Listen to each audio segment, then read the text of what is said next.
Radio Freccia. Libera come noi. So guys, I was trying to figure out how to introduce you, but I guess the best thing to do is Skin and Mark, welcome back home. Because I guess Italy is quite a second home for you guys. Yeah, it's very strange. The minute we kind of arrive here, it's like, oh, okay. All right. Yeah, we know this. We got this. We feel relaxed here and stuff. So yeah, it's nice to be back. It's a long journey for 25 years, and you've been in Italy lots of times. Do you have a special memory of one of these gigs? I actually really remember the very first time we played here, because it was in a tunnel. And it was the glass floor, and it was like so slippery. I kept falling over in the show, and then it made the energy even more crazy because everybody was falling over on the stage, on the floor. We were stage diving, and it was really, really crazy. And the thing I remember the most is Italy was the first country that fed us, because before that they would just like throw a sandwich at us like halfway through the day. And it got to like 12:30 and said, okay, we stop for lunch. And we're thinking, we get a sandwich for 15 minutes. And it's like an hour and a half of good food. So we were like, we have to be successful in this country. We have to do something. So yeah, those are memories for me, really. I don't want to be patriotic, but you're going to be. But where else could it be? Outside of Italy.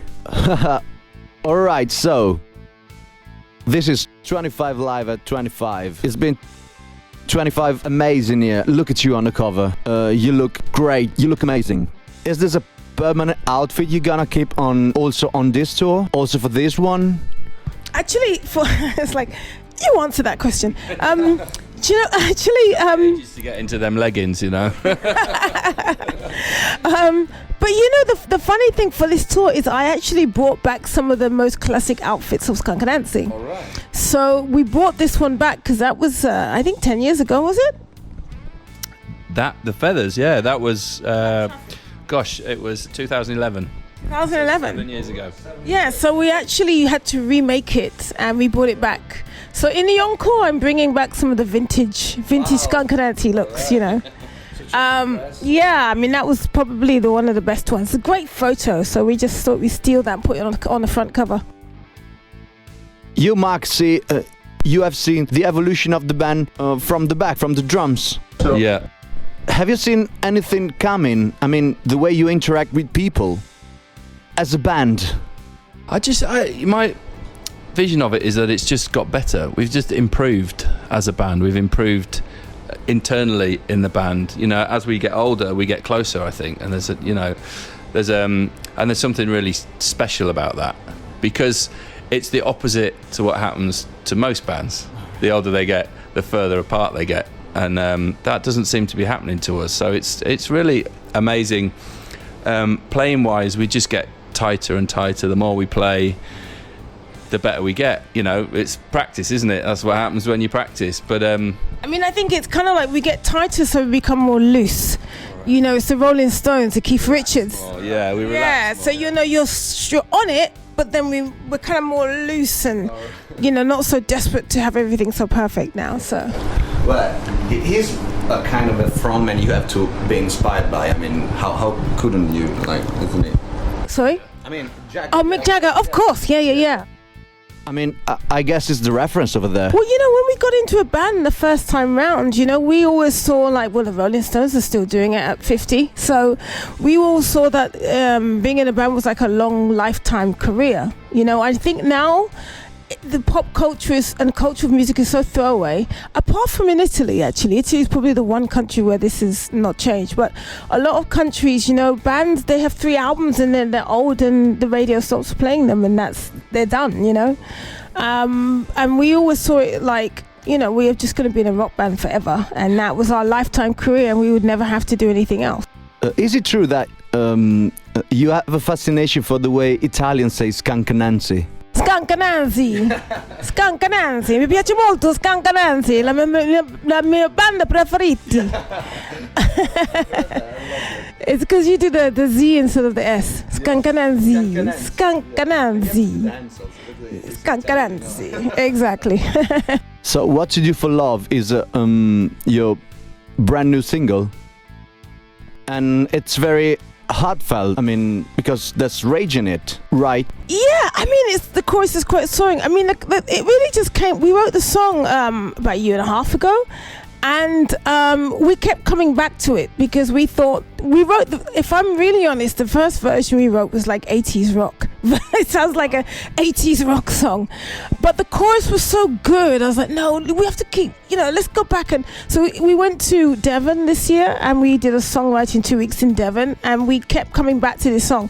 I think in Devon we did it like another 3 or 4 different versions of the song, and finally, after a week and a half, we got it right. We were writing other songs at the same time, and it really is. I think that the hardest song you can write is a political song. It's the easiest way to be cheesy, dolcinata. There's not really a word in Italian for cheesy, but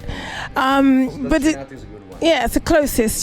So I think for us it was just we all tried to make the song be more personal.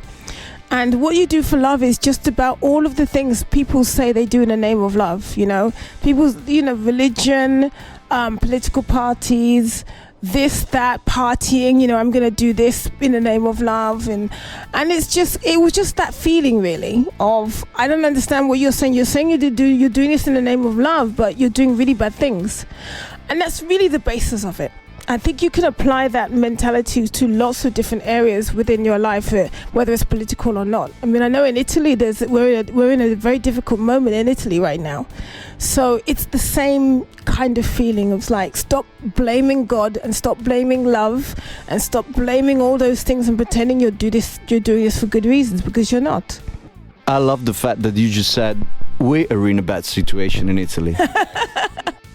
Because you're part of the family, right? I feel it like Italians do. I mean, I'm not Italian, but I'm here so much. I have so many close friends that are Italian that are really heartbroken right now. So yeah, I feel it. Have you taught some of the guys some Italian language, some Italian stuff, some words? Actually, that Acey's really good, but yeah. But me and Cass, not so much. Yeah, Cass speaks a little Spanish actually. You started learning Italian. What happened? Che è successo, Marco? Che è successo? I kind of gave up because it was too expensive. It's quite hard to learn, actually. It's quite hard to learn. And the thing is, I come here so much. You have to come here to practice.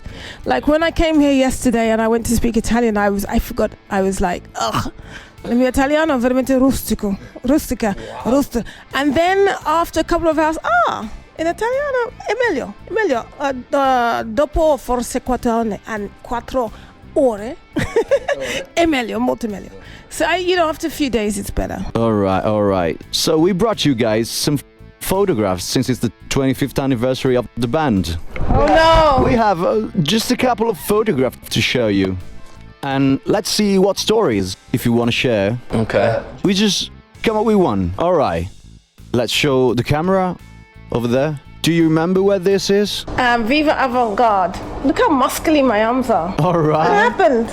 You look sharp. Come on. It's not so bad. You look amazing. Come on. Gosh.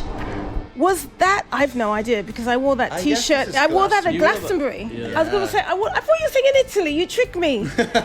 Because I wore that T-shirt at Glastonbury, headlining at Glastonbury, and I was. Did you do that? I did it at Glastonbury, yeah. But I was, but I wore that T-shirt a few gigs. Makeup. Yeah. I wore that T-shirt a few gigs, but so I thought you were gonna. Did I wear that in Italy as well as Glastonbury? It's a big venue. It's a big venue. Yeah, that's a great picture.